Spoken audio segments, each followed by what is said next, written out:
Hola, soy Hanna Fernández, divulgadora especializada en bienestar y descanso y autora del libro Aprende a descansar. Quiero darte la bienvenida a un nuevo episodio de mi programa de podcast A Guide to Live Well, una guía práctica de bienestar en la que descubrirás de la mano de los mayores expertos cómo cuidar tu salud y tu entorno para vivir más y vivir mejor. Si habitualmente tienes como niebla mental, te cuesta concentrarte, notas que tu cabeza está lenta, te cuesta recordar algunas cosas e incluso te cuesta encontrar las palabras adecuadas para referirte a algo, es posible que sufras neuroinflamación. El proceso inflamatorio del cerebro es una respuesta natural del sistema nervioso central ante cualquier agresión, ya sea una infección, un golpe, un agente tóxico, una enfermedad crónica o una situación de estrés mantenida en el tiempo. Efectivamente, igual que sucede con la inflamación crónica de bajo grado, en la neuroinflamación el factor estilo de vida tiene un papel importantísimo. Como estamos diseñados a la perfección, el cerebro cuenta con sus propias células inmunes, las células de la glía. Se estima que por cada neurona tenemos 10 células gliales. Si tenemos más de 80.000 millones de neuronas, haz el cálculo. Las principales funciones de estas células gliales son proteger el cerebro, contribuir a la formación de redes neuronales maduras, mejorar la velocidad de transmisión sináptica y limpiar el cerebro. En el episodio de esta semana vamos a explorar los procesos cerebrales que intervienen en la neuroinflamación y vamos a analizar cómo podemos evitarla a través de nuestros hábitos con la doctora Sari Arponen, médico internista, doctora en ciencias biomédicas, divulgadora y autora de varios libros sobre sistema inmunitario y microbiota.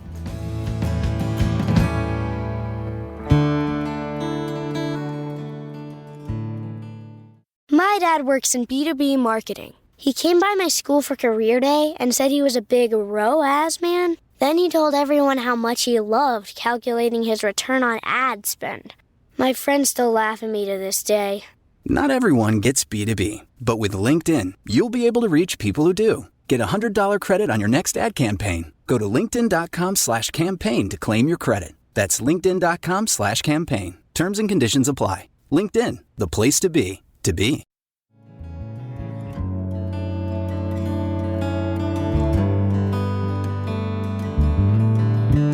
Doctora Sari Arponen, bienvenida a este podcast y muchísimas gracias por aceptar esta invitación. Pues muchas gracias y enhorabuena por todo tu trabajo. La verdad que haces una labor fantástica en la divulgación de muchos temas muy importantes para mejorar la salud, la calidad de vida y el bienestar de muchas personas. Así que es un placer estar aquí. El placer es mío porque ya te decía antes de empezar a grabar que eres como estabas en mi lista de wishlist de gente que sí o sí tengo que entrevistar en algún momento y no sé por qué se ha ido retrasando la cosa, pero bueno, aquí estamos, principio de 2024 y por fin puedo charlar contigo sobre un temazo que sí que está muy relacionado con el tema del que te oímos hablar más, que es la microbiota, que es uno de tus ámbitos de especialidad. Y está muy relacionado el tema microbiota, ahora veremos por qué, con el tema central de este episodio, que es la neuroinflamación. Entonces, lo primero que quiero pedirte es que nos expliques qué es la neuroinflamación, porque esto no es que se te hincha el cerebro, o sea, esto es otra cosa. Entonces, ¿qué es la neuroinflamación? Es un temazo, ¿verdad? Y además, a mí el tema de la neuroinflamación me gusta mucho porque, como te comentaba, antes, fuera de micros, fuera de la grabación, la he explicado en la universidad en un máster varios años seguidos, e incluso a nivel personal también, lógicamente, me interesaba porque las migrañas, por ejemplo, que yo las sufría hace tiempo, tiene mucho que ver también con la neuroinflamación.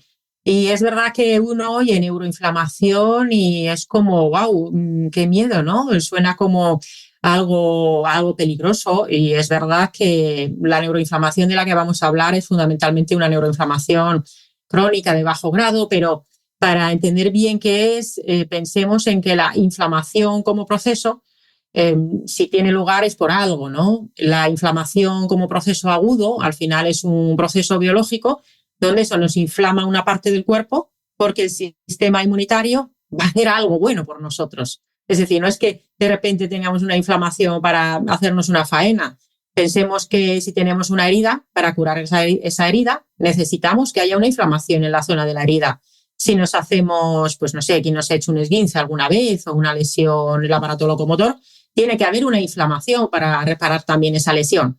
Y sobre todo en los procesos, por ejemplo, cuando hay un proceso infeccioso, es decir, los bichos malos, no los bichos buenos de la microbiota, sino los bichos malos que nos pueden producir infecciones, la inflamación es una de las respuestas fundamentales para defendernos frente a eso.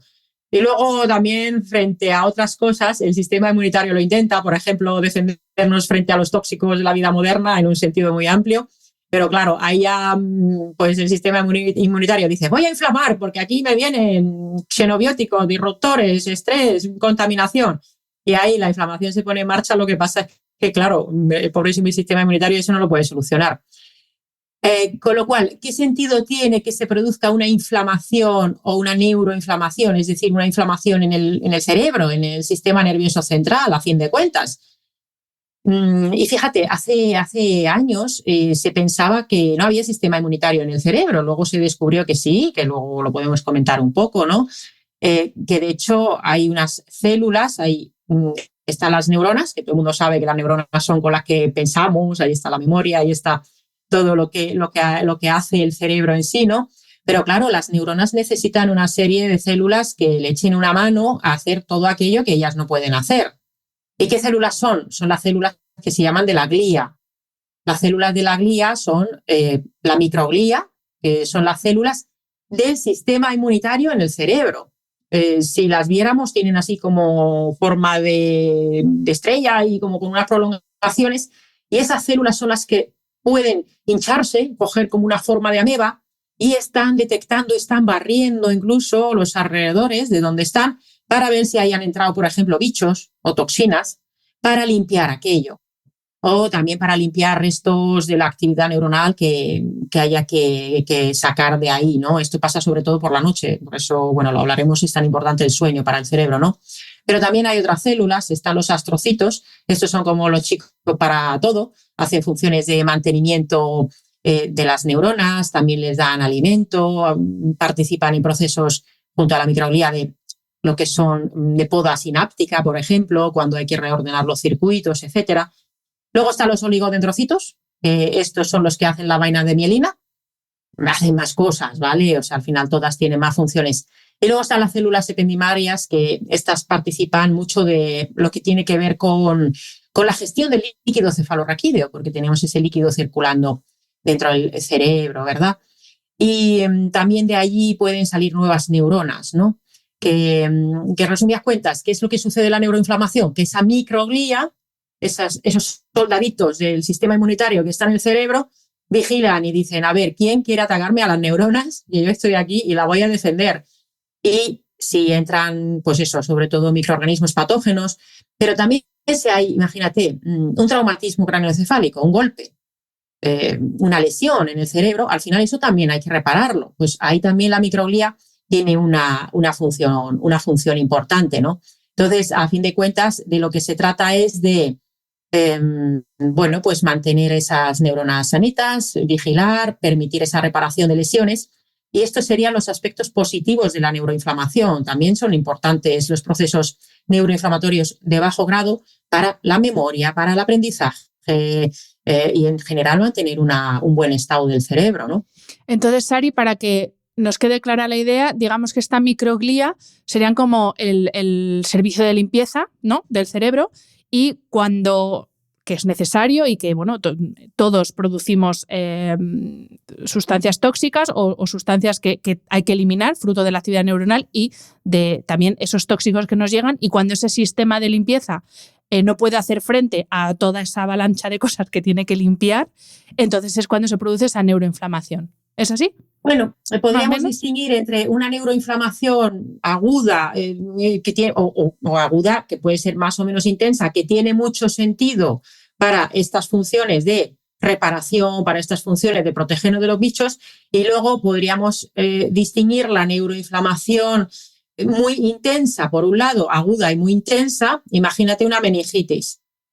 Esta sería el ejemplo quizás más paradigmático de una neuroinflamación aguda y muy potente. Una meningitis por una bacteria, cuando ese líquido cefalorraquídeo prácticamente se transforma en pus. hay tanta cantidad de bacterias que ese líquido se transforma en pus. ¿Y por qué? Porque hay tanta inflamación en el cerebro, es en ese momento intentando luchar contra la bacteria que ha producido esa meningitis o el microorganismo que sea, que se produce una inflamación tan aguda que esa propia inflamación puede hacer que haya una muerte o que haya lesiones cerebrales, ¿no? Y luego tendríamos, de lo que fundamentalmente está relacionado con patologías, una neuroinflamación de más bajo grado, crónica y mantenida en el tiempo continuamente. ¿Por qué? Pues por todos los factores estos de la vida moderna, que podemos hablar luego cuáles son las causas de la neuroinflamación crónica, y es esa neuroinflamación crónica continua mantenida, la microglía todo el rato diciendo, aquí me están entrando trocitos de bichos a cascoporro, un montón de tóxicos, la contaminación, que al final también son tóxicos, y además estoy detectando estrés, con lo cual algo está pasando ahí fuera. Entonces esa respuesta inflamatoria crónica, claro, no consigue resolver nada y además acaba generando ¿el qué? Pues un daño en el cerebro, y es esta neuroinflamación crónica de bajo grado la que acaba siendo problemática. Luego hay una cuestión también, y esto es una explicación evolutiva que es interesante, y es que ya hemos dicho que la inflamación nos permite proteger de los bichos, nos permite reparar tejidos, nos permite mejorar esa plasticidad neuronal, pero hay una teoría muy interesante también, unas hipótesis que nos dicen que realmente la neuroinflamación no es que se te inflame todas las zonas del cerebro, todas a la vez de la misma manera. Y hay cuestiones muy interesantes referentes, por ejemplo, a la neuroinflamación en el hipotálamo. El hipotálamo, que es una glándula pequeñita, son no sé, 3-4 gramos, que es el que capta cómo está nuestro organismo en cuanto a su equilibrio interno. Va a captar si tenemos carencia de energía y necesitamos comer, va a captar si necesitamos beber, va a captar. Es lo que nos va a generar toda la conducta relacionada con la ingesta, incluso con la conducta sexual, con el beber. Y entonces, esto nos lo explicaba Leo Pruibón en su momento en el máster de psiconeuroinmunología clínica hace ya años. Decía que, claro, que antiguamente, y como dice mi buen amigo Antonio Valenzuela, como éramos hijos de la adversidad y vivíamos en un entorno donde a lo mejor teníamos que estar muchos días sin comer, pues tú estás ahí en la sabana o estás en el bosque y vas por ahí y puedes estar días sin encontrar comida, y de repente vas y te encuentras, pues, no sé, un panal de miel o un montón de fruta. Y claro, como llevas muchos días sin comer, interesa que tú puedas comer gran cantidad de eso que te has encontrado. ¿Y qué pasa? Que si tú te sacias muy rápido, porque el hipotálamo recibe la señal, ya hemos comido, es suficiente. Entonces, si te sacias muy rápido, a lo mejor no te vas a comer todo lo que encuentres. Entonces, esta hipótesis lo que nos dice es que evolutivamente, cuando tú comes, por ejemplo, cosas con mucha fructosa, que luego la fructosa se transforma en grasa, el hipotálamo se inflama un poquito y no capta la saciedad. Y esto sería la explicación evolutiva de por qué podemos comer ingentes cantidades de fructosa o beber ingentes cantidades de fructosa sin notar saciedad. Y tenía evolutivamente sentido, pero claro, hoy en día tomar ingentes cantidades de fructosa ya deja de tener sentido, ¿no? Tanto es así que, bueno, lo podemos comentar luego más a fondo en relación con la inflamación crónica de bajo grado. Tanto es así que hay estudios desde hace varios años que dicen que antes de que aparezca, por ejemplo, la obesidad, entendida como un exceso de tejido adiposo inflamatorio en el cuerpo, más allá de parámetros de peso estéticos, ya se encuentra una inflamación hipotalámica, y eso sería luego la causa, digamos, de muchas de las conductas también alteradas en relación con la ingesta de alimentos, ¿no? O sea que es bastante complejo todo, los fenómenos de la neuroinflamación. No es un todo o nada, no es un necesariamente malo o bueno, y tampoco es por todas partes a la vez, ¿no? Has mencionado antes, o te has referido a la neuroinflamación como neuroinflamación crónica de bajo grado, y esto a los que escuchen este podcast les sonará familiar porque ya hemos hablado de la inflamación crónica de bajo grado. Entonces, es el mismo tipo de inflamación, y luego entendemos que si uno sufre inflamación, digamos, en el resto del cuerpo de bajo grado, necesariamente también sufre neuroinflamación, o puede darse una sin la otra. Pues no es tan fácil de saber en realidad. Desde luego que los procesos inflamatorios en el organismo al final son todos muy parecidos desde el punto de vista de las células que van a actuar.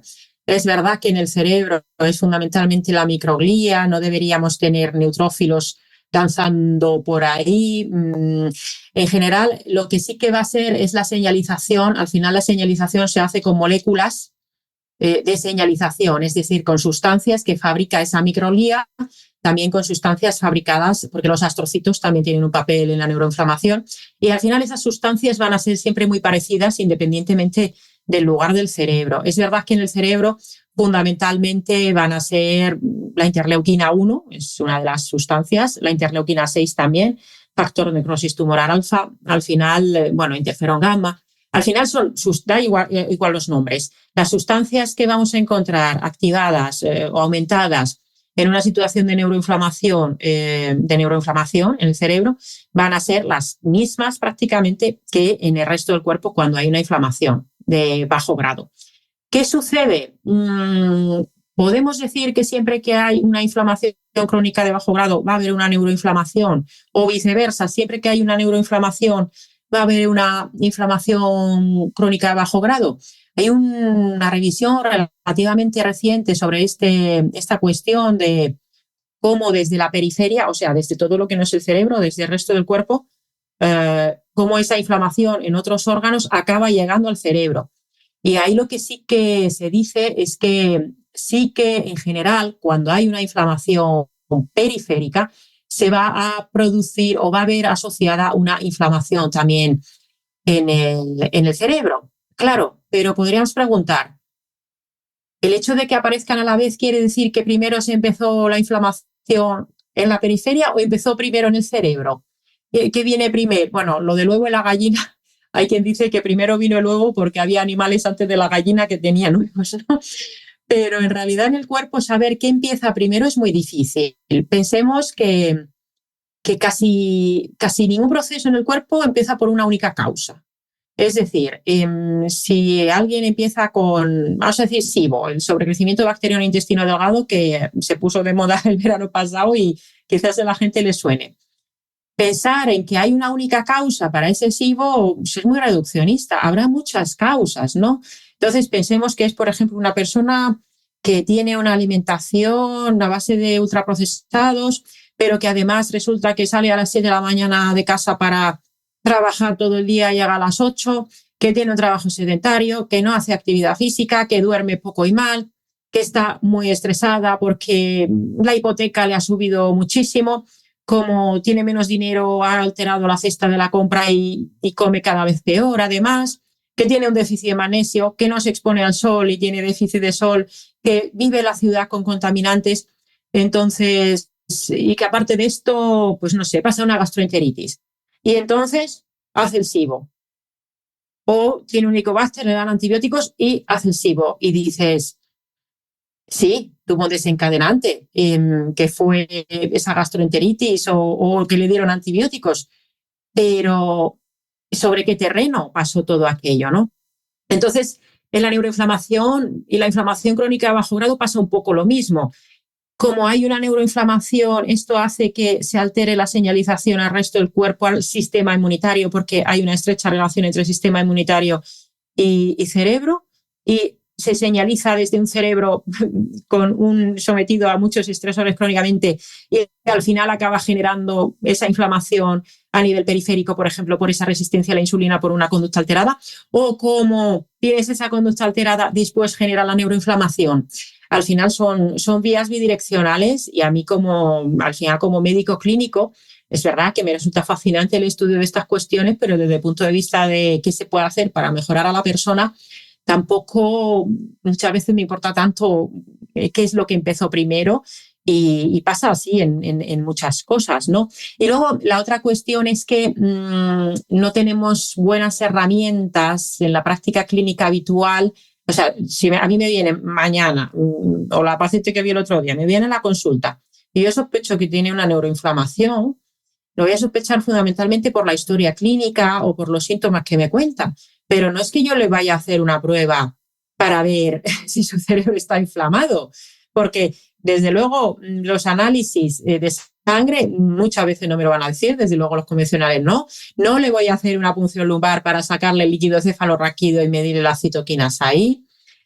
No le voy a hacer habitualmente una resonancia magnética funcional que pues al final se usa en investigación, pero en la práctica clínica no, o pruebas por ejemplo, de medicina nuclear que me permiten ver cómo están las diferentes zonas del cerebro. Entonces yo podré pensar, pues oye, con los síntomas que tiene, pues seguramente tenga una neuroinflamación. ¿En qué parte del cerebro? Pues no lo sé, tampoco me importa mucho, no me va a cambiar el tratamiento. Entonces sí que nos interesa conocer las causas de la neuroinflamación, los mecanismos que se producen y cómo ayudar a las personas, saber diagnosticarla, pero a la hora de la verdad, saber qué grado de neuroinflamación tienes o qué grado incluso de inflamación crónica bajo grado tienes, en la práctica clínica no hay a día de hoy herramientas fiables al 100% para esto, ¿no? Y hablando de sintomatología, porque claro, una inflamación aguda, te tuerces un tobillo, te duele el tobillo, fácil. La inflamación crónica de bajo grado, digamos, en el cuerpo, pues a ver, una persona con sobrepeso, diabetes, hipertensión, ya se puede intuir que algo hay, pero el cerebro no duele, no hay células nocioceptoras. Entonces, ¿qué sintomatología presentamos cuando sufrimos neuroinflamación? Y a todos los niveles, física, mental, emocional, si es que hay sintomatología a todos los niveles. Pues por un lado podríamos diferenciar efectivamente lo que son los síntomas y luego ya pasaríamos también al terreno de la enfermedad, de la patología. Al final esta situación de neuroinflamación, pensemos que lo que quiere el cuerpo, bueno, lo que quiere el cuerpo, o sea, que el cuerpo quiera nada, pero sí que te va a generar una serie de síntomas y pensemos siempre que los síntomas son para que tú hagas algo al respecto, para que actúes. Y entonces esos síntomas serían para que actuaras solucionándolos yendo a la causa raíz. Lo que pasa es que nosotros muchas veces tapamos los síntomas dando fármacos. Claro, parche y a seguir. Claro, pero no soluciona la causa. Entonces, ¿qué síntomas son extraordinariamente frecuentes que vamos a pensar que, oye, algo de neuroinflamación hay? Uno, desde luego, es la fatiga, la falta de energía, el cansancio, la debilidad, de esto que te levantas y dices, no puedo con la vida. Hay mucha gente que se levanta así. A ver, ¿qué podrías decir? No, es que esta noche dormiste mal. Ya, bueno, pero es que si duermes mal esa noche, ya tienes una neuroinflamación por haber dormido mal. Puede haber problemas de debilidad muscular. Claro, esto también va en las dos direcciones. Si tú tienes poco músculo, sarcopenia, o sea, falta de músculo y falta de fuerza, también va a favorecer la neuroinflamación. Pero es que además la neuroinflamación también hace que señalices peor al músculo. Poca gana, obviamente tienes poca energía, poca gana de moverse, poca, vamos a decir, motivación en general, ¿no? Los trastornos del sueño, tanto para conciliar como para mantenerlo y tener esa sensación de poco descanso por la mañana. Dolores de cabeza puede haberlos. Lo que pasa es que es verdad que saber si el dolor de cabeza se está produciendo, vamos de nuevo a lo mismo, se está produciendo por la neuroinflamación o por todas las causas que lleva la neuroinflamación. La migraña, por ejemplo, en la migraña sabemos que hay neuroinflamación. Sabemos que el déficit de magnesio, por ejemplo, o una alimentación inadecuada puede favorecer las migrañas. Entonces, ¿qué es lo que está causando exactamente el síntoma? Bueno, lo que nos interesa es hacer una buena historia clínica y saber las causas y luego intentar corregirlas más que pensar en todos los mecanismos concretos.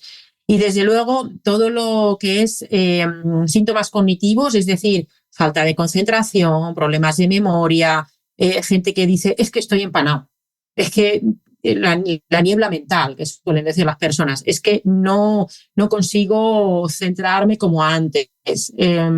Los cambios de humor, inclusive, desde luego, las patologías neuropsiquiátricas, trastornos de ansiedad, trastornos depresivos, e incluso en las enfermedades psiquiátricas, vamos a decir, más graves, mayores, en trastornos psicóticos, por ejemplo, en el trastorno bipolar, sabemos que se puede encontrar neuroinflamación, ¿no? Y luego ya podríamos irnos incluso a cuadros que son de dolor persistente. Se suele hablar más de dolor persistente que de dolor crónico en otras partes del cuerpo.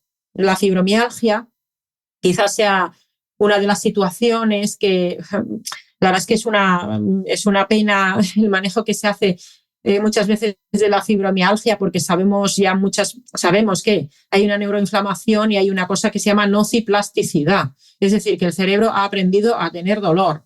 Y claro, yo esto para explicárselo a los pacientes que lo que más necesitan es, aparte de indagar en las causas que lleva a esa situación, son personas que lo que necesitan es lo que dicen Mosley, ¿no? Y el otro decían explain pain, explica el dolor, haz neuropedagogía del dolor, porque tú puedes pensar, pues no sé, aprendes a montar en bici, pero si yo te digo, desaprende a montar en bici, dices, ostras, ¿y eso cómo lo hago? Pues, ¿cómo le dices a un cerebro que de manera automática ha aprendido a tener dolor como respuesta a muchas situaciones vitales? ¿Cómo le desaprendes a ese dolor? Requiere una intervención múltiple desde puntos de vista de la nutrición, del ejercicio físico, la optimización también quizás con suplementación, pero necesita neuropedagogía, explicarle al propio cerebro lo que le está pasando, ¿no? Y la fibromialgia y los dolores persistentes sabemos que habitualmente va a haber neuroinflamación, ¿no? Y ya si no vamos a la patología, los procesos neurodegenerativos, es decir, o enfermedades neurológicas en general, podemos hablar de demencias en general, Alzheimer, Parkinson, que sí quizás serían de las más frecuentes. En la esclerosis múltiple y otras autoinmunes también va a haber neuroinflamación. Y luego pensemos que en las demencias, por ejemplo, de tipo vascular, donde está comprometida la circulación, el aporte de sangre al cerebro, no te llega a la sangre, y si no te llega la sangre, no te llegan los nutrientes, no te llega el oxígeno, y el cerebro va a estar en un déficit de energía también, ¿no? Entonces, en estas que hay un origen vascular, obviamente también va a haber procesos neuroinflamatorios. Y estamos hablando de esta neuroinflamación crónica mantenida que se produce esa neurodegeneración y que se pierden los procesos de generación de nuevas neuronas, de generación de nuevas sinapsis, ¿no? Con lo cual, bueno, si queremos cuidar del cerebro, deberíamos saber por qué se nos produce esa neuroinflamación y luego tomar acción, ¿no? Pues vamos a explicar entonces cuáles son esas causas. Y aquí sí que te voy a pedir que hagamos una distinción, por así decir, por un lado, las que no dependen de nosotros, por ejemplo, medicación, antes hablábamos de los wifis, de la contaminación electromagnética, pues cosas que no dependen directamente de nosotros o que no es tan fácil que actuemos sobre ellas, porque yo la central eléctrica o el repetidor que tengo encima de casa, pues me lo tengo que comer con patatas, pero sí que hay muchas causas de neuroinflamación, que es todo eso que tiene que ver con el estilo de vida neuroinflamatorio que dependen de nosotros. Entonces, distinguiendo esos dos tipos de causas, ¿qué es lo que hace que nuestro cerebro se inflame? Pues por pasar rápido por las que no dependen realmente. Bueno, la medicación depende un poco, ¿eh? Porque, bueno, sí, claro, esto es claro, sí, hay medicaciones que son impepinables, pero luego muchas veces hay mucha automedicación. Sí. Entonces es verdad que hay fármacos que aquí pueden por múltiples vías influir. Desde luego que lo que has comentado, la contaminación ambiental en sus múltiples formas, tanto los metales pesados, los pesticidas, las micotoxinas, todo tipo de químicos tóxicos ambientales. El tema de las radiaciones electromagnéticas es un temazo. Esto tiene que ver con, bueno, al final no me quiero liar mucho con eso, pero hay todavía gente que dice, no, eso no pasa nada porque no emite tanto calor. Ya, es que emite otro tipo de radiaciones que te puede influir en el funcionamiento íntimo de las células. Y de hecho hablaba otro invitado tuyo sobre los canales de calcio voltaje dependientes, que Martin Pal hace una revisión sobre las Wi-Fi y los móviles y cómo influyen, ¿no? Entonces yo estoy personalmente convencida, esto obviamente no lo puedo mostrar, pero estoy personalmente convencida de que el cambio en los últimos 15, 20 años a esa exposición persistente, claro, a lo mejor no podemos demostrarlo, pero porque tendríamos que coger, imagínate, un pueblo entero de gente que viva sin ningún tipo de radiaciones y que todo el resto de sus características sean iguales que otro pueblo que tiene todas las radiaciones.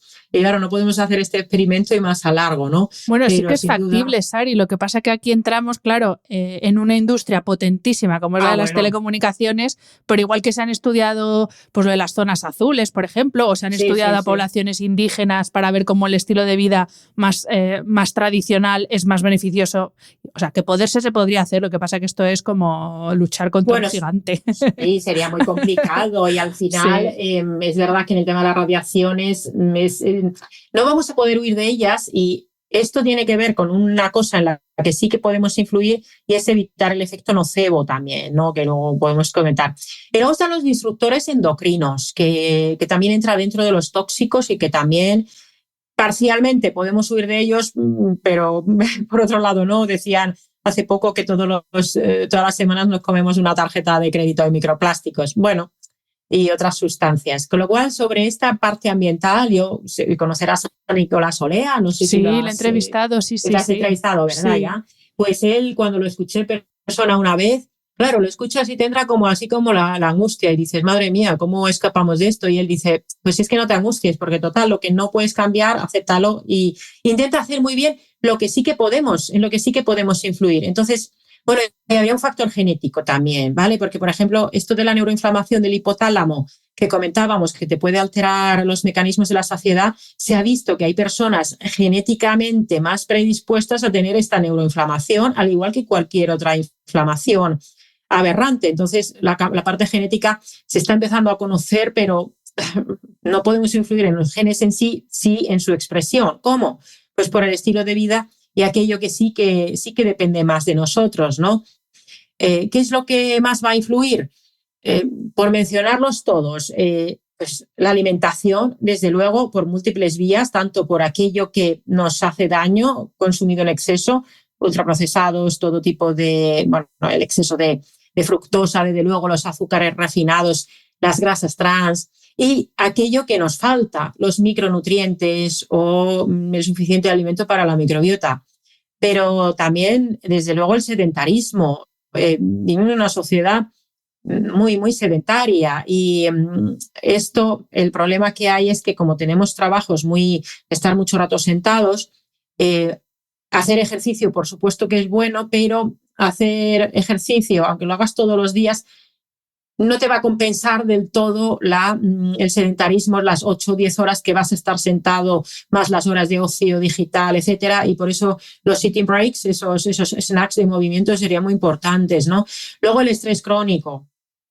La respuesta de estrés crónico del organismo frente a múltiples estresores que tenemos en la vida moderna, desde luego, también lo favorece, ¿no? La falta de sueño, la cronodisrupción, y no solo la falta de sueño, sino también el patrón alterado de exposición a la luz natural que falta por el día y el exceso de luces artificiales, sobre todo el espectro azul, que esto, bueno, lo dominas tú súper bien, mucho más que yo, que desde luego también predispone a la neuroinflamación. Y luego de todo tipo de tóxicos, pues, de tóxicos ingeridos voluntariamente, el alcohol y el tabaco. O sea, no hay excusa para, yo siempre digo, los profesionales sanitarios o que nos dedicamos a la divulgación en particular, no podemos nunca lanzar ningún mensaje de no pasa nada por una copita de vino, por ejemplo. Porque la gente ya se lo va a tomar, pero si tú se lo refuerzas ese mensaje, pues a lo mejor en vez de una ya son dos, ¿no? Entonces el alcohol es dañino. Y luego hay una cosa que entraría dentro del tema del estrés y que en un artículo muy chulo, que es bastante, bueno, a mí me gusta mucho cómo explica la neuroinflamación del 2016 de Di Sabato, que hablaba del estrés como de la derrota social. Esto obviamente tiene que ver con el estrés crónico, pero son cosas como el bullying, el mobbing, incluso hay quien se pone más en modo espiritual y se habla de la falta de propósito, que hay gente que no le gusta hablar de estas cosas, pero es verdad que el sentido en medicina del estilo de vida, cuando se habla de la alienación, digamos, cultural, del sentido de la falta de sentido de pertenencia, la soledad está súper demostrado también que es muy dañino, ¿no? Y todas estas cuestiones sí que dependen más de nosotros. Entonces, bueno, otra cosa, los golpes en la cabeza. Los golpes en la cabeza es un temazo. Esto se ha estudiado bastante con jugadores, por ejemplo, en mi país, en Finlandia, con jugadores de hockey.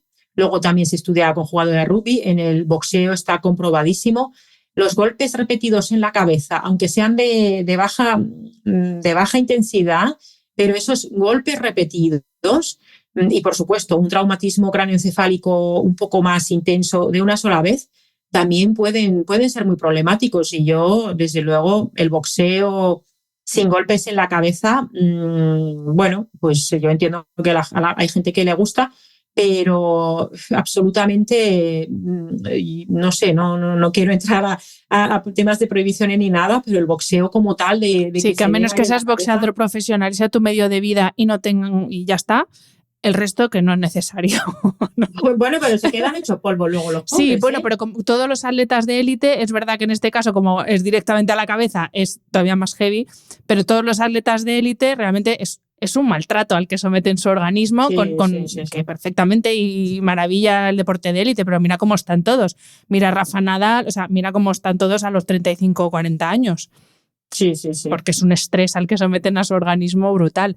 Y antes que hablabas del alcohol, tenía por aquí apuntado, porque me parece un símil muy indicado para comprender la neuroinflamación, que es la resaca. Una resaca no es más que una neuroinflamación a lo bestia, así, pumba, de un día para otro, pero básicamente eso es lo que le hacemos a nuestro cerebro y eso no es que duela, pero ahí sí que nos hacemos una idea de la sintomatología de la neuroinflamación. Sí, al final es un síntoma, oye, tu cuerpo, tu cerebro te está diciendo, eso que hiciste ayer, por ahí no vamos bien, no lo hagas otra vez, efectivamente.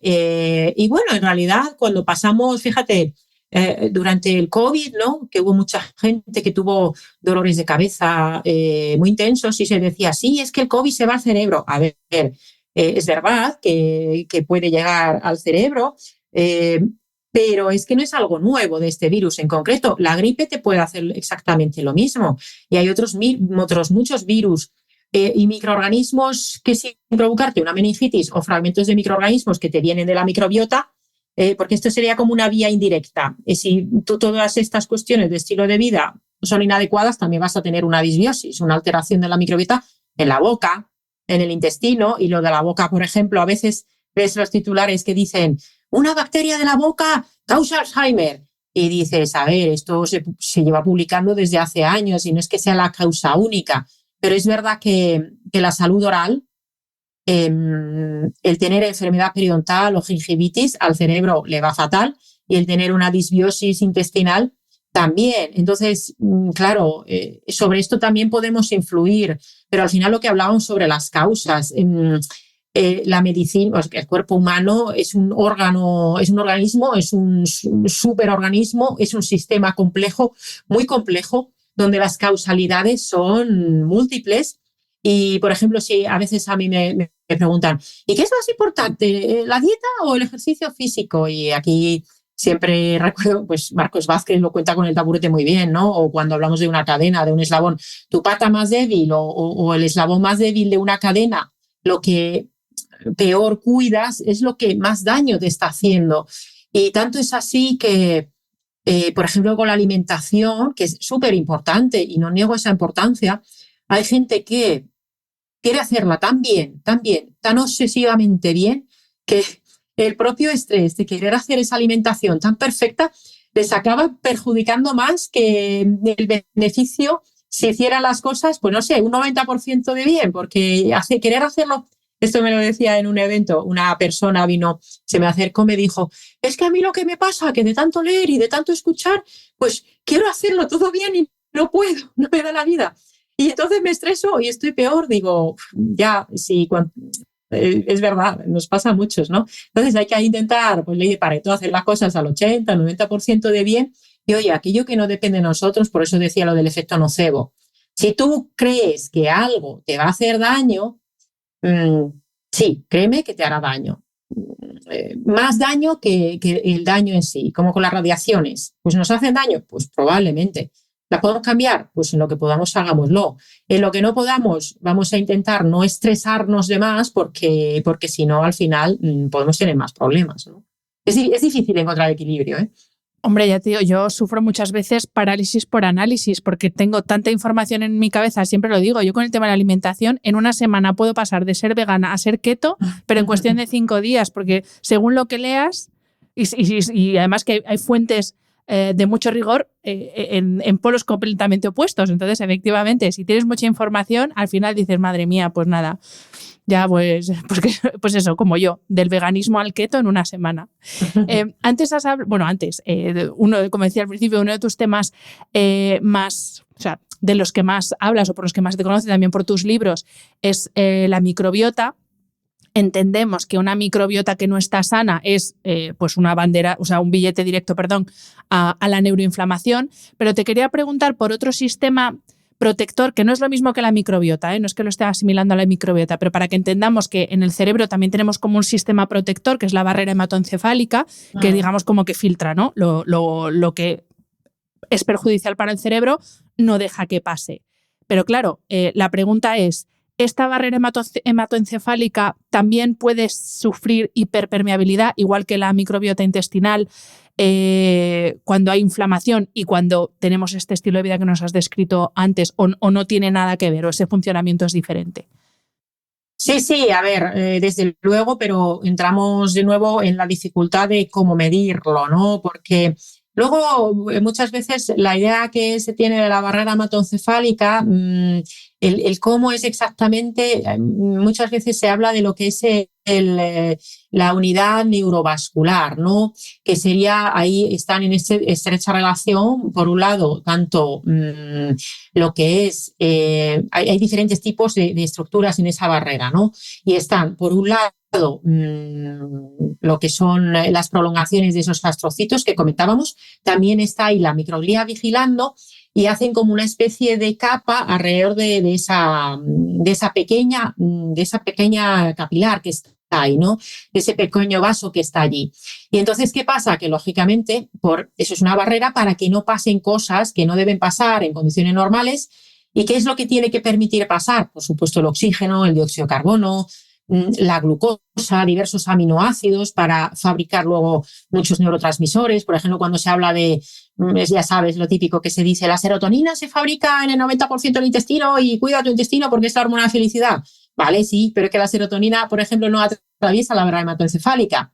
Necesitamos que pase el triptófano y luego se fabrique la serotonina localmente, ¿no? Entonces, esta disrupción de esta barrera hematoencefálica, si volvemos al ejemplo de la meningitis, quizás sea el mayor ejemplo de cuando se produce una apertura, como que se abre esa barrera hematoencefálica y pasan microorganismos y ahí sí que hay una tremenda permeabilidad. Fíjate que tanto es así que muchas veces en las meningitis bacterianas, en estas que hay pus, como la meningocócica, que es la meningitis bacteriana por excelencia, todavía se suele decir, vale, como hay tanta inflamación que le hace tanto al cerebro, vamos a dar corticoides intravenosos potentes para reducir la inflamación.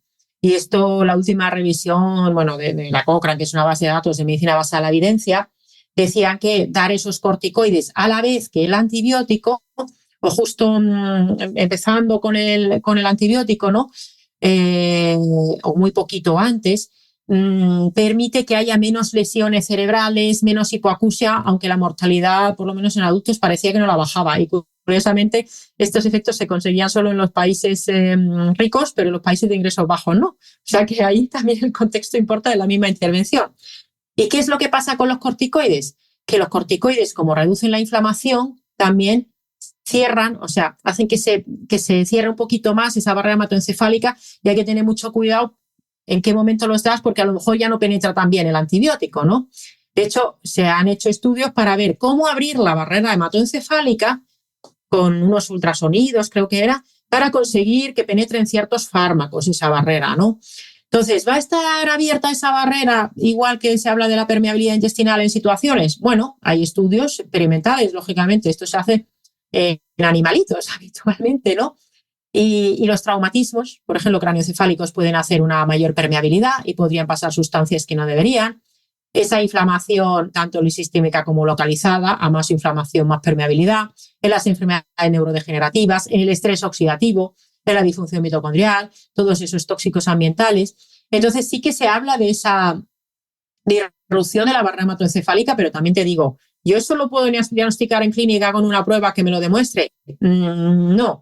Y pensemos que aún en la ciencia médica hay pues todavía muchos que incluso hablan de leaky gut, o sea, del intestino permeable, en términos de creencia o no creencia. Dicen, eso no creo que exista o eso no existe, cuando está bastante demostrado ya, y para la intestinal sí que tenemos pruebas. Entonces, ¿existe la barrera hematoencefálica permeable con un exceso de permeabilidad? Sí, parece que sí. Pero saber si eso está pasando en un paciente concreto, pues no siempre va a ser tan fácil saberlo. Insisto, lo mismo. Hay que conocer las causas y cómo arreglar eso, ¿no? This episode is brought to you by Etsy. Oh. Hear that? Okay. Thank you. Etsy knows these aren't the sounds of holiday gifting. Well, not the ones you're hoping for. You want squeals of delight. Happy tears. How did you? And spontaneously written songs of joy. I am so happy. Oh yeah, oh yeah, oh yeah. Okay, the song needs a bit of work, but anyway, to get those reactions, make sure everyone on your list feels heard with handmade, handpicked, and designed gifts from small shops on Etsy. Gifts like personalized jewelry, custom artwork, cozy style items, vintage pieces, and home decor to celebrate all of your favorite people and their specific kind of special. For original gifts that say, I get you, Etsy has it. Volviendo antes al que hablábamos antes de la alimentación proinflamatoria, te quería preguntar por dos, digamos, grupos de alimentos que, según a quien escuches, son la maravilla y solo deberíamos comer eso, o son el enemigo número uno.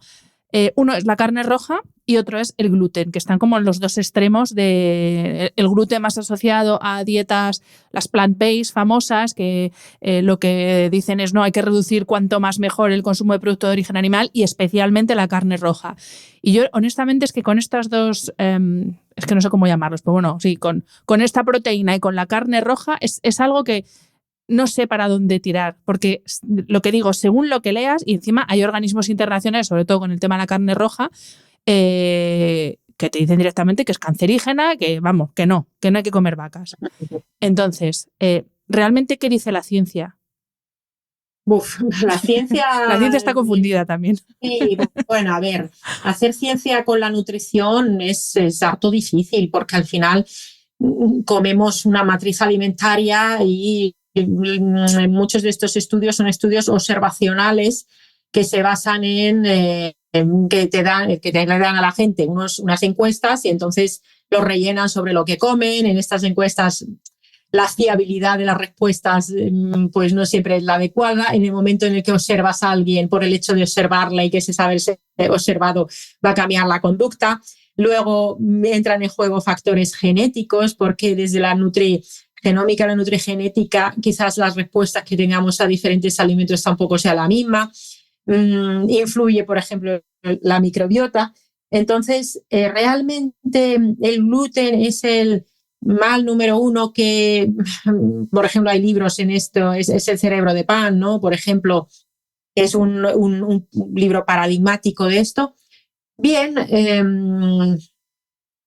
existe por un lado la enfermedad celíaca. Obviamente a las personas con celiaquía, con esta enfermedad autoinmune por el gluten, pues les puede dar incluso síntomas neurológicos sin cualquier proceso, desde luego, de autoinmunidad. Por ejemplo, siempre hay que descartar la celiaquía, que se asocia mucho. Con las migrañas también se asocia mucho, incluso aunque no sea celíaco, por ejemplo.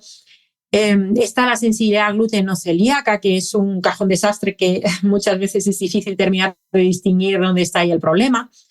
Pero afirmar que el gluten es vamos a decir, el origen de todos los males en muchas personas, pues no, es bastante aventurado. Pero pensemos un poco en el tipo de trigo, porque, bueno, en España, no, sobre todo, por ejemplo, es el trigo, ¿no? Porque la cebada, vale, está en la cerveza, el centeno es, bueno, no es tan abundante el consumo, la avena quizás, o sea, lo tiene más por contaminación cruzada.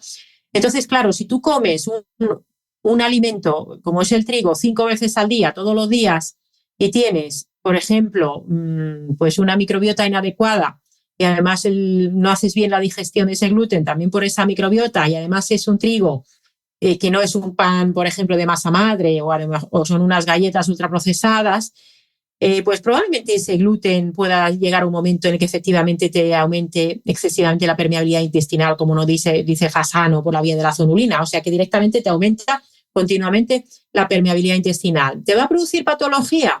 Pues depende de muchos otros factores.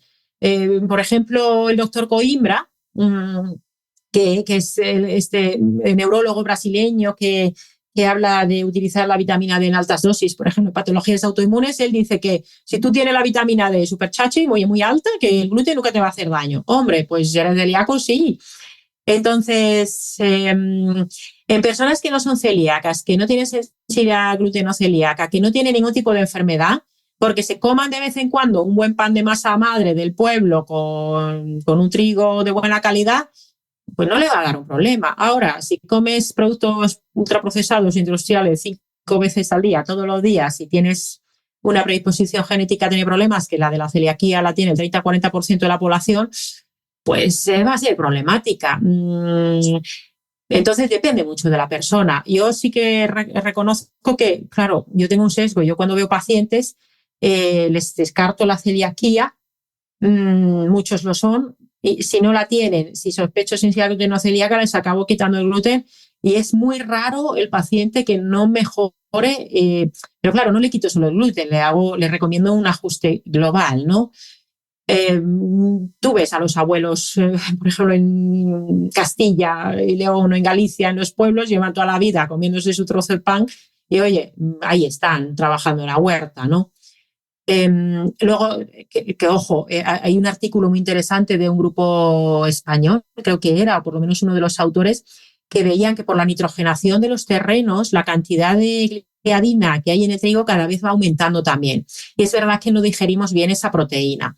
Pero bueno, en la dosis está el veneno, y en algunas personas esa dosis es que no pueden tomar nada, y otras personas, pues eso, si es un pan fermentado y tiene una buena microbiota, pues de vez en cuando a lo mejor lo toleran, ¿no? Depende mucho. Y respecto a la carne roja, igual que es que la nutrición pasa que hay mucha ideología, ¿no? Como decías antes, y en el momento que, sobre todo si forma parte de tu propia identidad y que eres de una tribu, como decían, que era más fácil hacerte cambiar de equipo de fútbol que cambiar tu orientación nutricional, o, bueno, no sé cómo lo decían, algo así, ¿no? Y con la carne roja también hay bastante ideología. ¿Va a ser un problema la carne roja? Pues volvemos de nuevo al depende. Depende de tu contexto genético, de si eres hombre o mujer, de cómo tienes el tubo digestivo, de cómo es esa carne. Si es una carne de un pastoreo en X cantidades a lo largo de la semana, pues es poco probable que te vaya un problema, sobre todo si nos comemos el animal entero. Que aquí cuando se habla de envejecimiento, por ejemplo, ahora se habla bastante de la relación entre la metionina y la glicina, que son 2 aminoácidos, ¿no? Y claro, con nosotros que nos comemos, pues mucha gente se va al supermercado y se compra los filetes. Y, bueno, el pollo no se considera carne roja, o se compra la pechuga de pollo. ¿En qué condiciones vivió ese animal? ¿Qué comió ese animal? ¿Cómo vivió en la granja ese animal? ¿Qué cosas le han añadido a esa carne para que tenga el aspecto que tiene, ¿no? ¿Alguna vez se come caldo de huesos o siempre se come uno el filete? ¿Y con qué lo acompañas? ¿Con patatas fritas y mayonesa y las patatas fritas en un aceite de girasol? Entonces, yo en este punto, puesto que el veganismo, a fin de cuentas, por ejemplo, y esto reconocido por Lucía Martínez, que es la gran difusora del veganismo, lo reconoce, es una ideología. Y yo lo veo fantástico y lo respeto absolutamente. Y desde un punto de vista conceptual, si tú espiritualmente o por tus creencias no quieres hacerle daño a otro animal, pues ¿cómo te lo vas a comer? Pero claro, en el ámbito de esto no tiene que ver con la salud. Entonces, afirmar que la carne roja es carcinógena, que es el problema de la mayoría de nuestros problemas de salud, pues hombre, no hay estudios a largo plazo. Ahora que están tan de moda incluso las dietas carnívoras, el propio Paul Saladino, que es junto con Baker, creo que se llamaba el otro, Sean Baker, son como los grandes gurús de la dieta carnívora de Estados Unidos.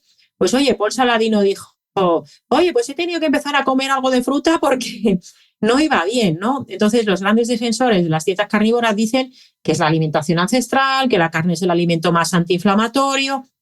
Y bueno, hay personas con autoinmunidad, por ejemplo, hay personas con problemas incluso neurológicos. Si leemos a Christopher Palmer, su Brain Energy, ahora también hay una psiquiatra en Estados Unidos que habla también de las dietas keto, que no necesariamente son carnívoras.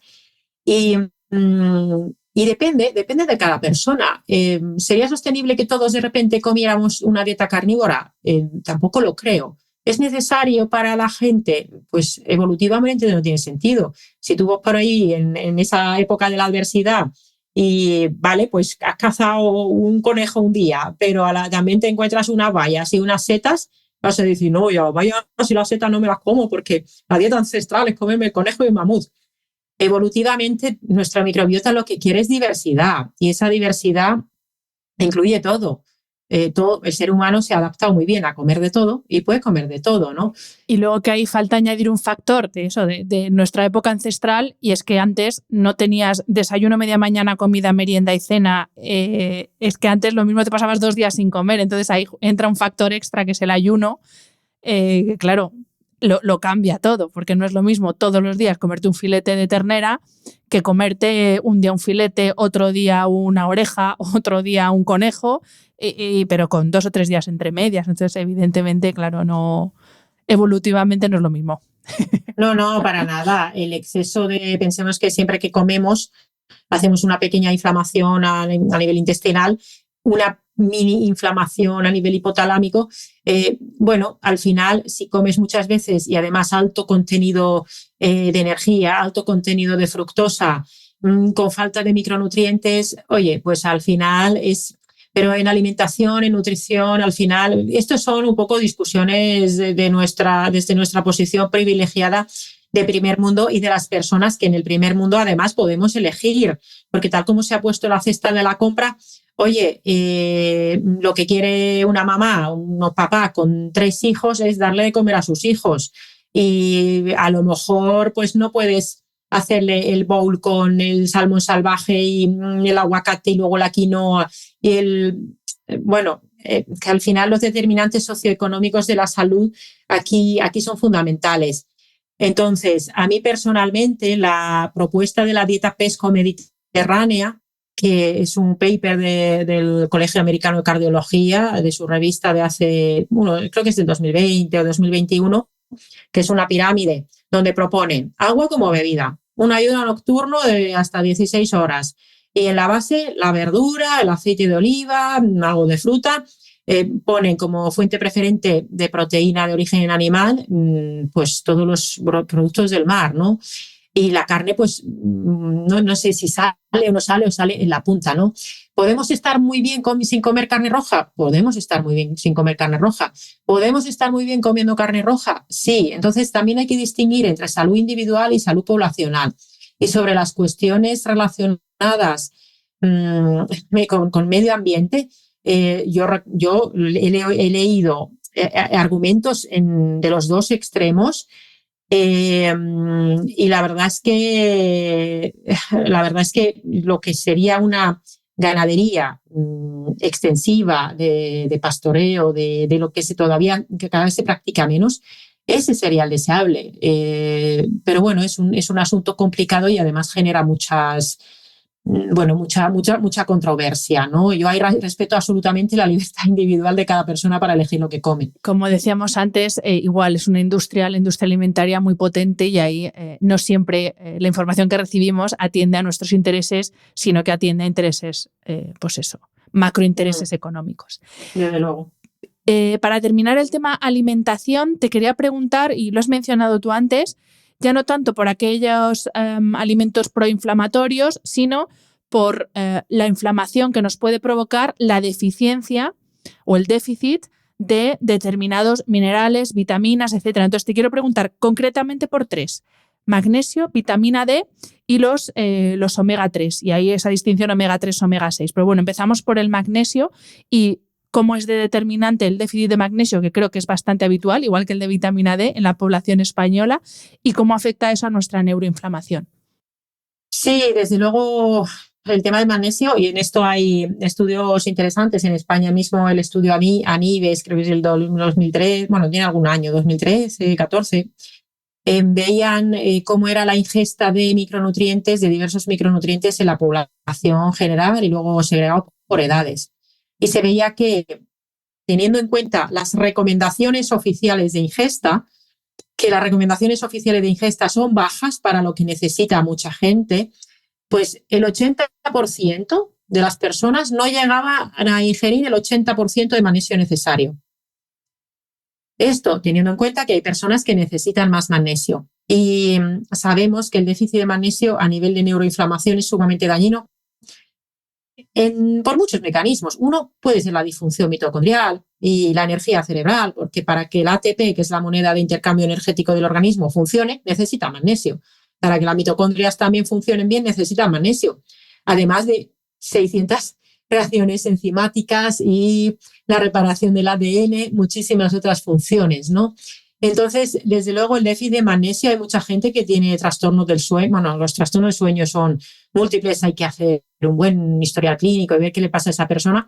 Pero es verdad que si una persona tiene déficit de magnesio, pues por muy buena higiene de sueño que se dice que haga, pues oye, a lo mejor no termina de dormir bien hasta que no arregle su déficit de magnesio, una optimización nutricional. ¿Solo con magnesio se va a arreglar toda su vida? No, pero optimízalo, ese magnesio, ¿no? Pasa lo mismo un poco con la vitamina D, que está muy deficitaria, tanto es así que hay gente que dice, no, es que esto es una moda y la vitamina D no demuestra que cuando la suplementes te vaya a mejorar nada y dicen un montón de cosas. A ver, la vitamina D, hay bastantes estudios que nos indican que es mejor tenerla en unos niveles adecuados que tenerla deficitario. Entonces, ¿qué pasa? Que muchas veces a los nutrientes, desde la medicina farmacocentrista, se les pide que demuestren cosas que no les corresponde. No son fármacos, son nutrientes que necesitamos tener en unos niveles adecuados para que el cuerpo funcione bien. Entonces, hay gente que tiene problemas de sueño que empieza a tomar melatonina. Pues a lo mejor lo que necesitas es exponerte al sol o a mayores, si es necesario, según la persona, quizás incluso suplementarse con vitamina D y con eso ya mejoran el sueño. Y con los omegas, por ejemplo, y desde luego la vitamina D actúa sobre múltiples componentes del sistema inmunitario y va a reducir los procesos inflamatorios excesivos, ¿no? Y luego tenemos los omega 3, que aquí sí que diré que hay gente que se empieza a suplementar con omega 3. Y si no porque lo que nos interesa es la relación entre los omega 6, que son otro tipo de ácidos grasos, que están en grandes cantidades, por ejemplo, los aceites de semilla, pues girasol, maíz, etcétera, ¿no? En los productos ultraprocesados. Interesa reducir el exceso de ingesta de omega 6 que tiene la gente, y si no se llega a una buena ingesta de omega 3, pues ya puedes suplementar. Pero suplementar omega 3 sin reducir el omega 6, bueno, pues quizás no sea tan útil, ¿no? De nuevo habría que entrar en esa matriz nutricional. Entonces, en resumidas cuentas, ¿habría que suplementar, por ejemplo, estos 3 nutrientes? El magnesio muchas veces puede ser que sí, sobre todo si hay mala calidad de sueño, pues mucho estrés, hay estrés crónico, etcétera, ¿no? ¿La vitamina D hace falta? Pues depende de dónde vivas, de cuánto te expongas al sol, de cuestiones genéticas. El omega 3, yo por ejemplo a pacientes muchas veces les digo, reduce ese omega 6 excesivo y los días que no puedas comer productos pescado, marisco, productos con omega 3, pues ese día te puedes suplementar. Pero claro, los nutrientes no son productos mágicos que no vayan a solucionar una cosa. Hay que hacer una optimización nutricional imprescindible en cualquier proceso patológico, también en la prevención, pero no les podemos pedir a los suplementos que nos arreglen las consecuencias de un estilo de vida inadecuado o de los determinantes socioeconómicos de la salud inadecuados, ¿no? Y sobre todo no empezar a suplementarse por modas, porque es verdad que con los suplementos va como por meses, ¿no? Unos meses se habla mucho, pues eso, del omega 3. Otros meses se empieza a hablar de, yo qué sé, ahora por ejemplo se habla mucho de berberina y es como, vamos a ver, si no tienes problemas de azúcar no te tienes que tomar la berberina, por muy natural que sea.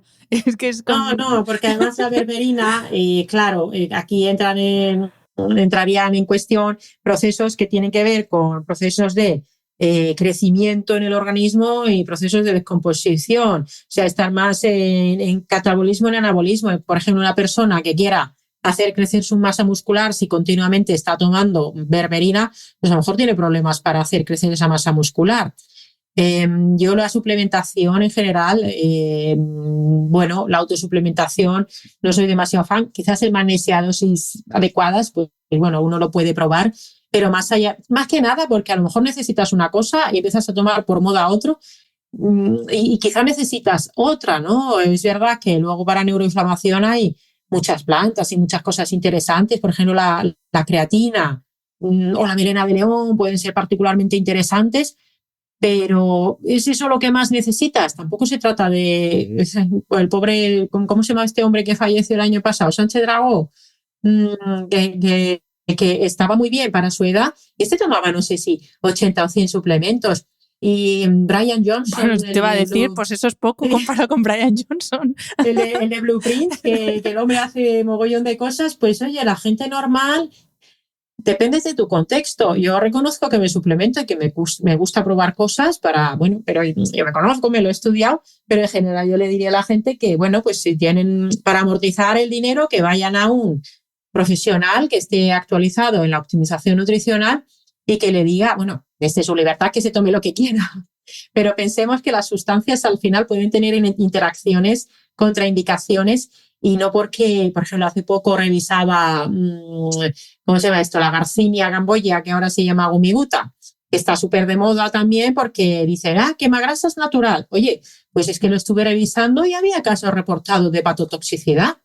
Entonces, nunca sabes si le va a dar a alguien. Y claro, tomarse una Garcinia pero no hacer ejercicio tampoco es muy útil, ¿no? No se puede arreglar con... Los suplementos son una cosa más a mayores. Por supuesto, la optimización nutricional siempre es necesaria. Sería más como nutri suplementos, no sé cómo llamarlo, más que como suplementos. Suplementos sería ya cuando buscamos un efecto terapéutico, ¿no? Pero bueno, depende. En patología ya sería otro papel y lo suyo es que lo ponga un profesional, ¿no? Pues Ari, vamos a entrar en la última parte de la entrevista. Me quedan 2 preguntas y una de ellas, porque ya viene siendo costumbre en este podcast, es sobre el sueño. Y en este caso ya lo has mencionado varias veces a lo largo de la entrevista, pero bueno, para que quede claro aquí, conciso, que pueda sacar yo una buena quote para Instagram, ¿por qué es importante el sueño? ¿O qué relación hay, mejor dicho, porque ya sabemos que el sueño es importante, qué relación hay entre el sueño y la neuroinflamación? Y si el sueño puede ser el mejor antineuroinflamatorio, o algo si se puede decir así. Sí, la verdad es que sobre esto hay muchísima investigación, es fascinante y hay unas relaciones bidireccionales de nuevo, ¿no? Es decir, si hay un proceso inflamatorio crónico o si hay un proceso de neuroinflamación, esto ya va a alterar el sueño por las moléculas inflamatorias y por otro lado, si hay una alteración del sueño, esto también va a generar neuroinflamación. Entonces, podríamos decir que la deprivación de sueño voluntaria, es decir, me acuesto tarde porque, bueno, pues me quedo trabajando o me quedo leyendo o me voy de fiesta y, bueno, por el motivo que sea. Y luego, además, madrugo o no madrugo, pero al final estoy alterando los ritmos de sueño. Esto va a provocar una neuroinflamación, al menos transitoria. Una conducta repetida en el tiempo de alteración del sueño va a poder provocar una neuroinflamación crónica en el tiempo. Sí. Esto tiene una solución, entre comillas, fácil, pero primero deberíamos darnos cuenta y reconocerlo.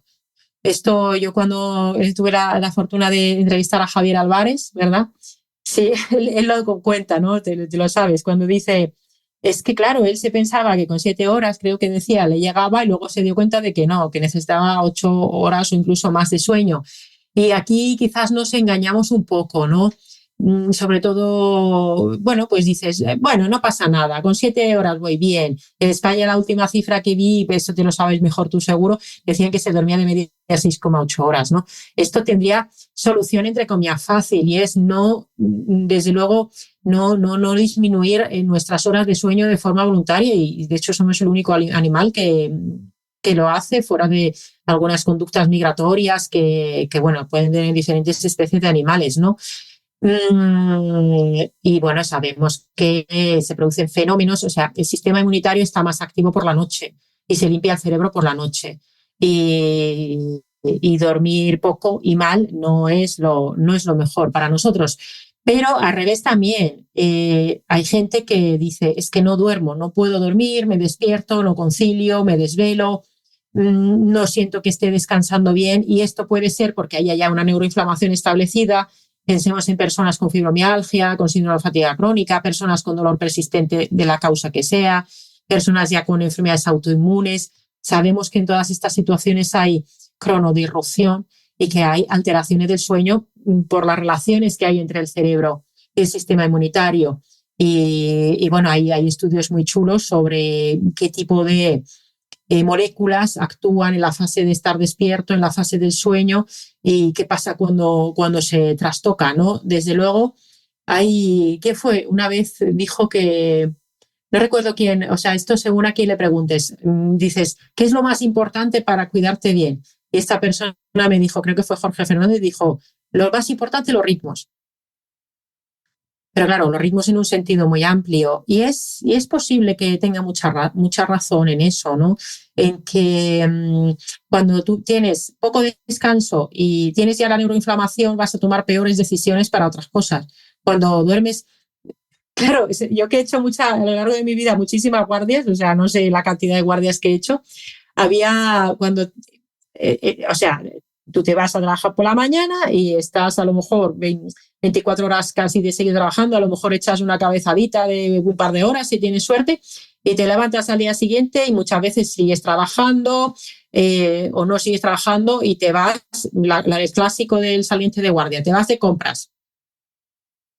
Y tienes una sensación que yo la he vivido de que estás como con un exceso de activación simpática, o sea, como histérico perdido, pero a la vez como hipotiroideo, que una vez me hizo una analítica y tenía la TSH elevada, claro. O sea, estás como aplatanado, pero histérico perdido. Y tomas pésimas decisiones, compras cosas, dices, luego duermes, llegas a tu casa al día siguiente y dices, pero ¿esto por qué lo he hecho? Y es la deprivación de sueño. Y aquí diré, esto lo dicen pues, el doctor Madrid o el doctor Álvarez, hablan sobre, por ejemplo, los trabajos a turnos y lo sumamente dañinos que son. Las mujeres embarazadas en particular no deberían hacer ni guardias ni trabajo a turnos. Y luego también hablan mucho sobre los adolescentes y lo tremendamente difícil que es esta etapa y cómo la sociedad se la dificulta aún más haciéndoles ir en contra de sus ritmos, ¿no? Entonces, sin duda, la neuroinflamación y el sueño están muy relacionados en las dos direcciones. Y fíjate, se podría arreglar sin gastar dinero, cada uno de nosotros. Mira, para que la gente vea, y yo soy la primera que cuando hago las cosas mal lo digo, porque aquí ninguno somos perfectos, y yo efectivamente el último trimestre de 2023, no voluntariamente, pero bueno, mucho trabajo, estoy estudiando el máster predoctoral, bueno, en fin, 1000 cosas, y aunque yo tenía mi higiene del sueño, que eso sí lo llevo a rajatabla, pero he dormido fatal los últimos meses del año y he tomado decisiones nefastas desde el punto de vista, sobre todo laboral, de cosas, decir, ¿para qué me he metido yo en este berenjenal?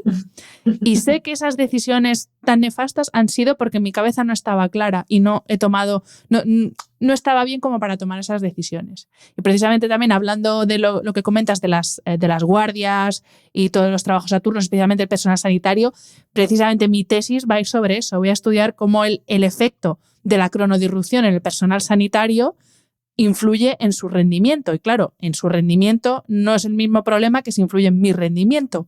Porque yo además ahora, claro, cada vez que cojo un avión o que voy al médico digo, este piloto o pilota, este doctor, ¿cómo habrá dormido hoy? O yo qué sé, si me tengo que hacer una intervención o algo un poco más invasivo, digo, ¿esta persona cómo habrá dormido hoy? Porque claro, no nos lo planteamos, pero efectivamente para toma de decisiones, capacidad de reacción, para todo. Es que es brutal lo que influye.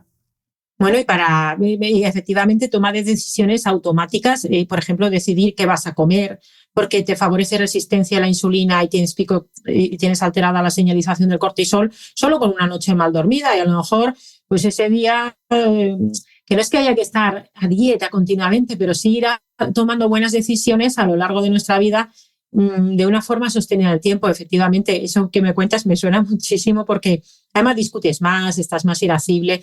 No sé, la verdad es que vivimos una época ahora complicada. La tecnología sin duda tiene mucho que ver y nuestro estilo de vida, nuestro ritmo de vida, sacrificamos horas de sueño y quizás no siempre haciendo, bueno, habrá casos y casos, o sea, muchas veces en mi caso también es por trabajar, pero es verdad que uno de mis propósitos de este año, de hecho, es procurar dormir 8 horas y un día dormí más de 8 horas y dije, uy, qué bien. Qué bien me encuentro hoy. Fenomenal. Pues oye, te apoyo en ese propósito. El mío es, desde hace años, ese es mi prioridad. No es ya un propósito, pero es mi prioridad, porque efectivamente cuando eso va bien, prácticamente todo lo demás va bien. Bueno, pues ya terminamos, Ari, con la última pregunta y esto es, bueno, te voy a plantear 3 estrategias que son cosas que están ahora muy de moda, pero que sí que tienen su respaldo científico y a mí me da un poquito de pena porque estamos cayendo muy en eso, en la moda, en la superficialidad y no acabamos de entender que son 3 estrategias que nos pueden ayudar mucho para hacer frente tanto a la neuroinflamación como a la inflamación del resto del cuerpo, que son el grounding o el contacto con la naturaleza, básicamente, la exposición al contraste frío-calor, y ahí, vamos, yo soy fan de la sauna, tú eres finlandesa, espero que no me digas, no, la sauna no, entiendo que sí. Y la terapia con luz infrarroja, estas lámparas que ahora por Instagram se ven un montón, lámparas con bombillas rojas y la gente se pone ahí en ropa interior. ¿Qué nos dice la ciencia sobre estas 3 herramientas? Bueno, hay estudios interesantes. Lo que pasa es que luego siempre en lo que es la aplicación práctica en la vida de cada uno, no le podemos exigir a ninguna de estas herramientas de modo aislado que nos solucione todos los males que tenemos y luego a veces hay una tendencia, vamos a decir, a externalizar y tecnologizar, bueno, este verbo seguro que no existe, pero bueno, a buscar en la tecnología y gastarnos mucho dinero a cosas que quizás no necesitaríamos gastar dinero. Entonces, respecto al tema del grounding, al final, bueno, o el earthing, que lo llaman también, que es tener ese contacto con la tierra de una manera directa, sin llevar un calzado, sin que haya un asfalto por en medio. Idealmente, además, en un contexto de naturaleza, ¿no? En un bosque, puede ser en la playa. Al final, esto parte de las teorías que nos hablan sobre que como tenemos esos radicales libres en exceso, ese estrés oxidativo, que nos van a arrancar electrones de las moléculas y de las células, pues si hacemos ese contacto con la Tierra, vamos a conseguir esos electrones, ¿verdad? Y se nos van a neutralizar mejor los radicales libres. Además de todas las ventajas de tener contacto con la naturaleza también, por ejemplo, las fitoncidas de la vegetación en un bosque, el efecto calmante que tienen, bueno, lo llaman baños de bosque, en Finlandia esto se ha hecho toda la vida, y practicar actividad física en la naturaleza. Entonces también, claro, decir, pues yo me pongo, depende también con qué haces el grounding, por supuesto hacerlo en un jardín cualquiera puede ser interesante, pero por ejemplo yo el césped que tengo en el parque de al lado de casa, pues es que yo no sé qué le echan, pero me pica todo y me tumbo ahí. O sea, yo no puedo hacer ahí grounding. Entonces también depende de dónde lo hagas y de qué estás haciendo. Si estás haciendo una actividad física, paseando en la playa, diferenciar los efectos del tema del grounding de los otros efectos de la actividad que estés haciendo no siempre es fácil. Hay estudios sobre esto, de cómo se reduce el estrés oxidativo, la inflamación, incluso se han hecho con una imaginería médica, cómo se puede reducir la inflamación con el grounding. Esto me hace gracia porque a veces salen en la prensa generalista noticias en plan, como decían, porque esto lo hacía un futbolista famoso, creo que era Luis Enrique, decía que lo hacía, y entonces ya sale alguna prensa. La práctica pseudocientífica de Luis Enrique, no sé si era él, no sé quién era, creo que era Luis Enrique. Dice, la práctica pseudocientífica de Luis Enrique que no sirve para nada. Y entonces dice, no hay evidencia de que esto te ayude. Hombre, hayla. Lo que pasa es que si alguien tiene, no sé, vamos a decir, una neuroinflamación muy bestia porque los hábitos son muy malos, no solo porque haga grounding, eso le va a solucionar todo. Pero es una práctica interesante en general tener más contacto con la naturaleza, a poder ser además descalzo, practicando el minimalismo. Hay dispositivos que venden, yo tengo de hecho una que me regalaron, la sábana de grounding para toma de tierra y dormir ahí. que luego hay gente que dice que en realidad te va peor porque te hace una burbuja de no sé qué. Entonces yo, si te cuesta dinero, no sé, quizás puedas buscar la forma de que no te cueste dinero y practicar la naturaleza de verdad. El tema del frío y del calor, sobre todo con Wim Hof, el tema del frío se ha puesto muy de moda, pero efectivamente en Finlandia lo llevamos practicando desde hace milenios. La sauna tiene muchos estudios científicos, disminuye la morbimortalidad por problemas cardiovasculares o la prevalencia de ictus, de infartos cerebrales, por ejemplo. Y tiene efectos muy positivos a múltiples niveles del sistema inmunitario, del cerebro, del estado de ánimo, la función mitocondrial, al igual que lo tiene la exposición al frío. En Finlandia se han hecho muchos estudios, muchas veces con una cosa y con la otra juntas, porque en Finlandia haces sauna, frío, sauna, frío. Cualquiera de las dos cosas va a tener beneficios de forma separada también, porque vas a regular el sistema nervioso autónomo, vas a mejorar el tono del nervio vago, vas a mejorar el sistema inmunitario, y esto lo cuenta muchísima gente cuando dicen, desde que empecé a darme la ducha fría ya no me pongo malo en invierno. Y te lo cuentan, ¿no? Y tiene muchas ventajas también para el sistema circulatorio, para las mitocondrias, desde luego. Ahora, ¿te vas a curar de cualquier cosa solo haciendo eso? Pues es que a mí no me parecería buena práctica clínica hacerle una intervención de estilo de vida sola a un paciente. Es la suma de todo lo que tiene efecto, al igual que las lámparas de infrarrojos. Bueno, podemos obtener infrarrojos de la exposición solar y según que sea a primeras horas del día o a últimas horas, pues podremos obtener un espectro más interesante. Y bueno, aquí ya entran a hablar sobre las mitocondrias y el tipo de agua, la zona de exclusión del agua de las mitocondrias. También me parece interesante. ¿Hace falta ponerse las lámparas de infrarrojos en casa? No lo sé, quizás sería antes que hacer ese paso, porque no todo el mundo se puede permitir estas cuestiones y hacer esto cuando a lo mejor lo que tiene que hacer es exponerse más al sol en la naturaleza, descalzo, dando un paseo o corriendo con su familia para tener un efecto más completo, ¿no? Quizá deba empezar por revisar su uso de pantallas, por la noche sobre todo, qué tipo de luces tiene en casa o su conducta de sueño, que pueden tener beneficio la lámpara de infrarrojos, seguro, pero al final todo depende porque el biohacking, pues al final tiene muchas cosas y si lo quieres hacer todo, todos los dispositivos, las cosas estas que sacan para el agua de diferentes tipos, ¿verdad? Que entre todos los dispositivos que hay, al final te puedes acabar gastando muchísimo dinero. Y estoy convencida de que la mayoría de la gente que habla sobre ello hace muy bien el resto de las cosas del estilo de vida, pero las personas que luego van a comprar estos dispositivos, ¿qué están haciendo? ¿Están externalizando, digamos, en tecnología, intentando solventar con tecnología aquello que en realidad dependería más de nuestro estilo de vida y no tendría por qué costarnos dinero? Yo siempre le digo yo cuando tengo pacientes y les explico, o sea, te viene el paciente que viene buscando el suplemento mágico, que al final es alopatizar la medicina, el estilo de vida y cambiar los fármacos por suplementos o por dispositivos, y luego está el paciente que tú le explicas la alimentación, vete al campo, incluso gente que se llega a mudar al campo y que apaña mucho su estilo de vida y te aseguro que le va mejor a los que hacen muy bien todas las medidas del estilo de vida y se gasta mucho menos dinero, ¿no? Entonces, pienso que depender mucho de la tecnología para defendernos de los males de la vida moderna también nos fragiliza un poco, ¿no? Y luego que yo intento tener la perspectiva de los determinantes socioeconómicos y soy muy consciente de que hay gente que no tiene el dinero para gastárselo en los dispositivos. Dañino no va a ser el dispositivo, ¿te va a ayudar? Pues sí, si lo puedes permitir y te lo quieres gastar, bien, lo veo bien, pero dirigiéndonos al gran público va a ser factible cuando a lo mejor la cesta de la compra es su primera prioridad. No sé, pienso que desde una posición privilegiada siempre es más fácil decir, pues ponte este aparato, ponte el otro. Bueno, ¿cuánto te va a mejorar? ¿Qué beneficio marginal vas a obtener?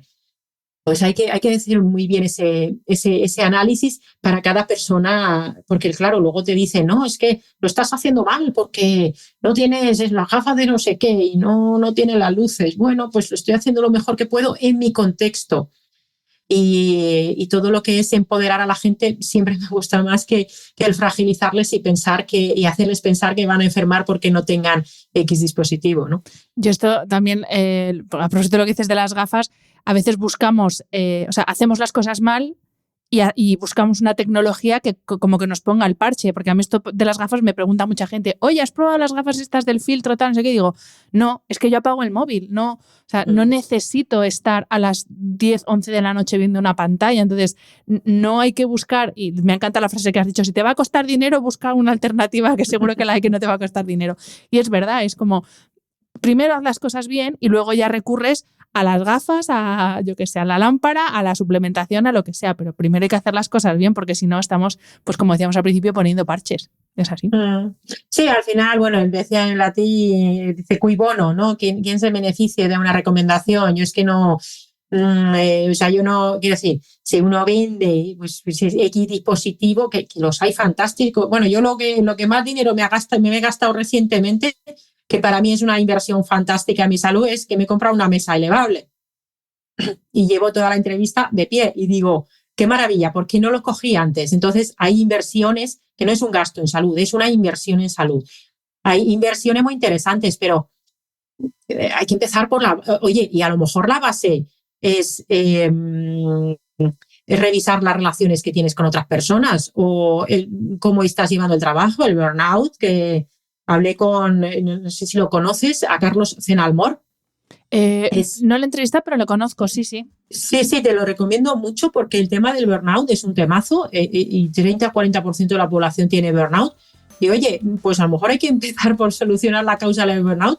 Y si eres un burnout, pues la ducha de agua fría o la lámpara te permitirá a lo mejor soportarlo mejor, pero no te lo va a solucionar, ¿no? Pues Sari, lo dejamos aquí, 1:20 llevamos charlando. Podría seguir, tengo más preguntas, pero ya es mucho para la próxima. Gracias infinitas, un placer leerte porque bueno, tus libros son una maravilla y también un placer entrevistarte y charlar contigo. Millones de gracias.